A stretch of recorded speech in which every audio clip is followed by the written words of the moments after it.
Hello friends, welcome back to my channel SKD stitching. Friends, இன்றைக்கி நான் வீடியோவில் உங்களோட ஷேர் பண்ண போகிறது பன்னீர் ரோஸ் தான். கோல்டு ப்ராசஸ் மெத்தடில் நம்ம தயார் பண்ண போகிறோம். ஆல்ரெடி நான் லே ரெடி பண்ணிவிட்டேன். அதுக்கப்புறம் 100 கிராம் அளவுக்கு பன்னீர் ரோஸை நம்ம வாட்டரில் கலந்து மிக்சியில் அரைச்சி எடுத்து வச்சுருக்கோம். பன்னீர் ரோஸோட இதழ்கள் மட்டும்தான் நம்ம இதில் யூஸ் பண்ணுறோம். நல்லா நம்ம மிக்சியில் அரைச்சி எடுத்துக்கணும், மையாக அரைச்சி எடுத்துக்கணும். வேணும்னா இதில் நம்ம கொஞ்சம் தண்ணியை நம்ம சேர்த்துட்டு அதை வடிகட்டியும் யூஸ் பண்ணலாம், அல்லது நல்லா மையாவும் நம்ம அரைச்சி யூஸ் பண்ணலாம். நம்ம அரைக்கிற பதம் அப்படின்னு சொல்லுவாங்க இல்லையா, அது நல்லா நம்ம மிக்சியில் அரைச்சி எடுத்து வச்சுக்கிட்டோம் அப்படின்னா நம்மளுக்கு 100 கிராம் போதுமானது. அதுக்கப்புறம் 500 கிராமுக்கு தேங்காய் எண்ணெய் நான் ரெடி பண்ணி வச்சுருக்கேன். காஸ்டிக் சோடா நம்ம வாட்டரோட மிக்ஸ் பண்ணியிருக்கோம். இது நான் கிட்டத்தட்ட 8 மணி நேரம் ஆயிடுச்சு. லேயாக நம்மளுக்கு ரெடி ஆயிடுச்சு. இப்போ பார்த்திங்கன்னா லே, ஆயில், அதுக்கப்புறம் நம்ம அரைச்சி வச்ச பன்னீர் ரோஸ் மூணுமே நம்மளுக்கு ரெடியாக இருக்குது. இந்த மூணையுமே நல்லா நம்ம மிக்ஸ் பண்ண போகிறோம். ஃபஸ்ட்டு ஆயிலோட நம்ம அரைச்சி வச்சுருக்கிற இந்த பன்னீர் ரோஸை தாங்க நம்ம இதில் சேர்க்க போகிறோம். பன்னீர் ரோஸில் ரோஸ் வாட்டர் வேணால் நம்ம இதில் ஆட் பண்ணிக்கலாம். தண்ணீருக்கு பதிலாக ரோஸ் வாட்டர் நீங்கள் ஆட் பண்ணிக்கலாம். இன்றைக்கி என்கிட்ட ரோஸ் வாட்டர் இல்லை, அதனால் நான் வாட்டரே நான் இதில் சேர்த்துக்கிட்டேன். நீங்கள் யாராவது இந்த சோப்பு தயார் பண்ணிங்க அப்படின்னா ரோஸ் வாட்டர் உங்கள்கிட்ட இருந்துச்சு அப்படின்னா இதில் நீங்கள் சேர்த்துக்கலாம். அது உங்களோட விருப்பம். இதை நல்லா நம்ம மிக்ஸ் பண்ணிடலாம். பாருங்கள் எவ்வளோ நல்லா இருக்குதுன்னு பாருங்கள். மையாக நம்ம அரைச்சி வச்சுருக்கோம். இதில் எந்த விதமான திப்பியாக அந்த மாதிரி இலைகள் அந்த மாதிரி எதுவுமே இல்லை. இதை நான் ஆயிலில் ஃபஸ்ட்டு நல்லா மிக்ஸ் பண்ணிக்கிட்டேன். அதாவது பன்னீர் ரோஸ் இருக்கு இல்லையா, அதை நம்ம தேங்காய் எண்ணெய் 500 கிராம் எடுத்து வச்சுருந்தோம் இல்லையா, அதில் நம்ம மிக்ஸ் பண்ணிவிட்டு அதுக்கப்புறம் லேயை இதில் நம்ம மிக்ஸ் பண்ண போகிறோம். லேயை நான் மிக்ஸ் பண்ணுறப்ப நான் ஏற்கனவே சொல்லியிருந்தேன், இதை நம்ம வடிகட்டி நம்ம இதில் யூஸ் பண்ணணும். இப்போ இதை நல்லா நம்ம மிக்ஸ் பண்ண ஆரம்பிப்போம். கலர் பார்த்திங்கன்னா நம்ம பன்னீர் ரோஸ் நான் அரைச்சி உங்கள்கிட்ட காட்டுறப்ப நல்லா ஒரு ரோஸ் கலரில் இருந்துச்சு இல்லையா, ரோஸ் டார்க் ரோஸாக இருந்தது.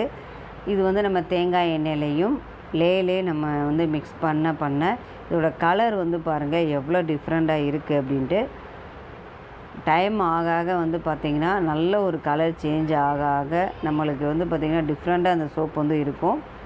அந்த ரோஸ் கலரே நம்மளுக்கு கிடைக்காது. ஓகே, இதை நல்லா நம்ம மிக்ஸ் பண்ணிடலாம். எந்த அளவுக்கு நம்ம மிக்ஸ் பண்ணுறோமோ அந்தளவுக்கு நம்மளுக்கு சோப்பு ரொம்ப அருமையாக வருங்க.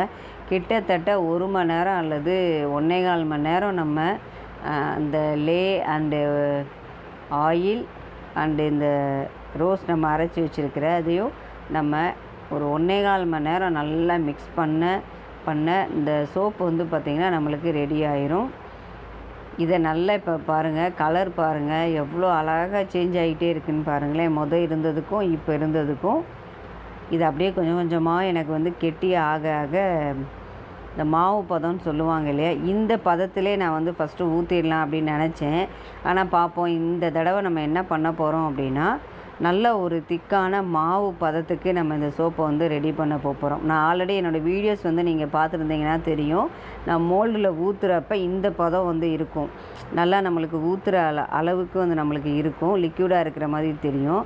ஆனால் இன்றைக்கி பார்த்திங்கன்னா நம்ம ரொம்ப திக்காக ஒரு மாவு பதம் வர வரைக்கும் நான் மிக்ஸ் பண்ண போகிறேன். நல்லா நான் மிக்ஸ் பண்ணுறேன் பாருங்கள். இந்த மாதிரி தான் நான் கையாலே மிக்ஸ் பண்ணணும். உங்கள்கிட்ட பிளெண்டர் இருந்துச்சு அப்படின்னா நீங்கள் பிளெண்டரில் கூட நீங்கள் மிக்ஸ் பண்ணலாம். நல்ல ஒரு திக்காக நம்மளுக்கு வர ஆரம்பிச்சிருச்சு இல்லையா. கலர் பாருங்கள் எவ்வளோ டிஃப்ரெண்ட்டாக இருக்குன்ட்டு. இன்றைக்கி என்ன கலர் வரும் அப்படிங்கிறது தெரியல. பொதுவாக நம்ம காஸ்டிக் சோடாவில் நம்ம ஹோம்மேட் சோப்பு தயார் பண்ணுறப்ப கலர்ஸ் பார்த்திங்கன்னா வேணும்னா நம்ம ஃபுட் கலர் அந்த மாதிரி ஆட் பண்ணிக்கலாம். ஆனால் நம்ம இது வரைக்கும் நம்ம செஞ்ச சோப்பில் பார்த்திங்கன்னா எந்த ஒரு கலருமே நம்ம ஆட் பண்ணலை. இயற்கையாகவே கிடைச்ச அந்த கலரே நம்ம யூஸ் பண்ணுறோம். இப்போ இந்த கலர் பார்த்திங்கன்னா தேன் கலரில் நம்மளுக்கு இருக்குது. நல்ல ஒரு மாவு பதத்துக்கு நம்மளுக்கு வந்துருச்சு ஃப்ரெண்ட்ஸ். இதை நான் அப்படியே மோல்டில் நான் ஊற்ற போகிறேன்.